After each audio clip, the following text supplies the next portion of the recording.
ఇది చాలా దుర్మార్గమైనటువంటి పని. ప్రపంచమంతా చుక్క చుక్క ఒడిసి పట్టి నీళ్లను కాపాడుకుంటున్నారు. ఇవాళ మీరు ఆ కాళేశ్వరంలో ఎత్తమంటే అక్కడ డ్రామాలు, ఇక్కడేం డ్రామాలు? మరి ఈడెందుకు 10 మోటార్లు ఆన్ చేయడం లేదు అని చెప్పి ఇవాళ మేము అడుగుతా ఉన్నాం. మీరే చెప్పిండ్రు 85% పనులు పూర్తయినాయని. నిన్న పాకాల ప్రాజెక్టు కింద 29,000 ఎకరాల ఆయకట్టు ఉంటుంది. పాకాల కిందిగో ఈ కాంగ్రెస్ వాళ్ళు చెప్తే రైతులు నాట్లేసుకున్నారు. పాకాల కింద బ్రహ్మాండంగా నాట్లేసుకున్నారు. రామప్ప కింద కూడా నాట్లేసుకున్నారు. విషయం ఏంది? రామప్ప కింద 5,500 ఎకరాల ఆయకట్టు ఉంటుంది, పాకాల కింద 29,000 ఎకరాల ఆయకట్టు ఉంటుంది. నిన్న పాకాల కింద తూములు మూసేసిండ్రు, నీళ్ళు ఇయ్యమంటున్నారు. అరే మంత్రులు ఏమో ప్రతి ఎకరానికి నీళ్ళు ఇస్తామంటారు. నిన్న పాకాల ప్రాజెక్ట్ కింద కలెక్టర్, వరంగల్ జిల్లా కలెక్టర్ అఖిలపక్ష సమావేశం పిలిచి నీళ్ళు ఇయ్యము, మీరు నాట్లేసుకోవద్దు అంటారు. మరి మంత్రులు చెప్తే నమ్మి నాట్లేసుకున్న రైతుల పరిస్థితి ఏంది? నీళ్లు ఉండంగా కూడా కలెక్టర్ గారు నీళ్ళు ఇయ్యమని ఎట్లా చెప్తారు? మంత్రులది ఒక మాట, వరంగల్ కలెక్టర్ది ఒక మాట ఉంటుందా? జూలై 13 నాడేమో మంత్రులు 3,17,000 ఎకరాలకు నీళ్లు ఇస్తాం, ప్రతి ఎకరానికి నీళ్లు ఇస్తామని మంత్రులు చెప్తారు. నిన్న కలెక్టర్ 20వ తారీఖు జూలై 20 నాడు కలెక్టర్ అంటది నీళ్ళు ఇయ్యం అని కలెక్టర్ అంటది. అంటే మంత్రులు కరెక్టా, కలెక్టర్ కరెక్టా? వారం రోజుల లోపలనే కలెక్టర్దో మాట, మంత్రులది ఒక మాట ఉండొచ్చా? ఇలా రామప్ప కింద కూడా తూములు మూసేసినారు. నాట్లేసుకున్న రైతుల పరిస్థితి ఏం కావాలి? ఎందుకు తూములు మూసేసినారు? నీళ్లున్నాయి, బ్రహ్మాండంగా గోదావరి నదిలో నీళ్లు ప్రవహిస్తున్నాయి. నీళ్లు ఎత్తడానికి కేసీఆర్ గారు 3 ఫేజులు పూర్తి చేసిండ్రు, సమ్మక్క బ్యారేజ్ కట్టిండ్రు. నీళ్లు ఎత్తకుండా ఎందుకు కలెక్టర్ గారు నిన్న తూములు మూసిండ్రు, నీళ్లు ఇయ్యమని కలెక్టర్ గారు ఎందుకు చెప్పిండ్రు?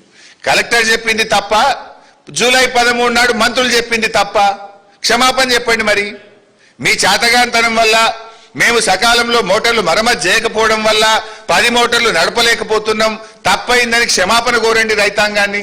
రైతులకు ఇన్పుట్ సబ్సిడీ, మరి ఆ క్రాప్ హాలిడే ప్రకటించి డబ్బులు ఇవ్వండి రైతులకు. ఈ ఏం పిచ్చి తుగ్లక్ చర్యలేంది? ఇది తుగ్లక్ ప్రభుత్వం లాగా ఉన్నది. మంత్రులు పోయి ఇస్తామంటారు, కలెక్టర్ ఇయ్యమంటారు. What is this? It's a joke. చిన్నపిల్లలు ఆటలాగా చేస్తా ఉన్నారు మీరు ఈరోజు రాష్ట్రాన్ని. ఇది రాష్ట్రం నడిపే పద్ధతేనా? మేము అడుగుతా ఉన్నాం. ఇది చాలా దుర్మార్గమైనటువంటి పరిస్థితి. నిజానికి రైతులు ఎంత కష్టపడతారండి మనకు తెలియదా? ఒక ప్రభుత్వానికి ఈ రకంగా వ్యవహరించేది. రైతులు ఎప్పుడైనా బోర్ ఎండిపోతే, తప్పిపోయి ఒక రైతు బోర్ ఎండిపోతే నీళ్ల కోసం రకరకాల మార్గాలు ఎత్తుక్కుంటాడు.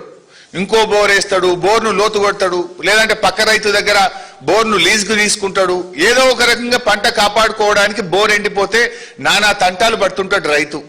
లేదా పక్కన ఓ కాలువలనో చెరువులనో నీళ్లుంటే కిలోమీటర్ దూరం పైపులేసి, రబ్బర్ పైపులేసి నీళ్లు తెచ్చుకొని పంటల్ని కాపాడుకునే ప్రయత్నం చేస్తాడు, తపన పడతాడు రైతు. ఒకవేళ కరెంటు పోతే, కరెంటు సరిగా రాకపోతే డీజిల్ ఇంజన్ పెట్టుకోనన్నా పంటను కాపాడుకునే ప్రయత్నం చేస్తాడు రైతు. మనం చూస్తున్నాం, నిన్న మొన్న కూడా వర్షాలు పడకపోతే ట్యాంకర్ తీసుకుపోయి ట్యాంకర్ ద్వారా నార్లకు నీళ్లు పోసి నార్ను కాపాడుకునే ప్రయత్నం మనం చూస్తున్నాం. కొన్ని చోట్లయితే బిందెలతో, సీసాలతో పత్తి మొక్కలకు చుక్క చుక్క నీళ్ళేసి పంటను కాపాడుకోవడానికి తెలంగాణ రైతులు ఎట్లా తపన పడుతుంటారో మనం చూస్తూ ఉంటాం. అంటే తెలంగాణ రైతు నీళ్ల కోసం తపన పడేటువంటి సోయి పోరాటం ఈ రేవంత్ రెడ్డికి లేదు. రేవంత్ రెడ్డికి ఉండుంటే దేవాదుల దగ్గర ఇన్ని నీళ్లు విడిచిపెట్టడు, ఒడిచి పట్టేస్తుండేవాడు.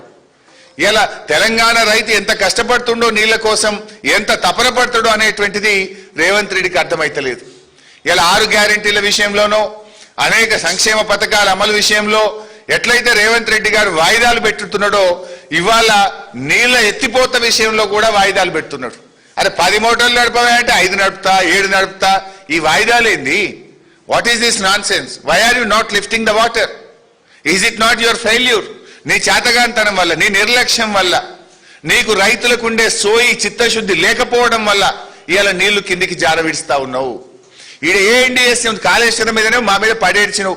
ఏమనంటే ఎన్డీఎస్ఏ అని బీఆర్ఎస్ మీద బురద వెళ్ళడానికి చిల్లర రాజకీయాలు చేసినావు. ఇక్కడే రాజకీయం. ఈడేమడ్డం వచ్చింది?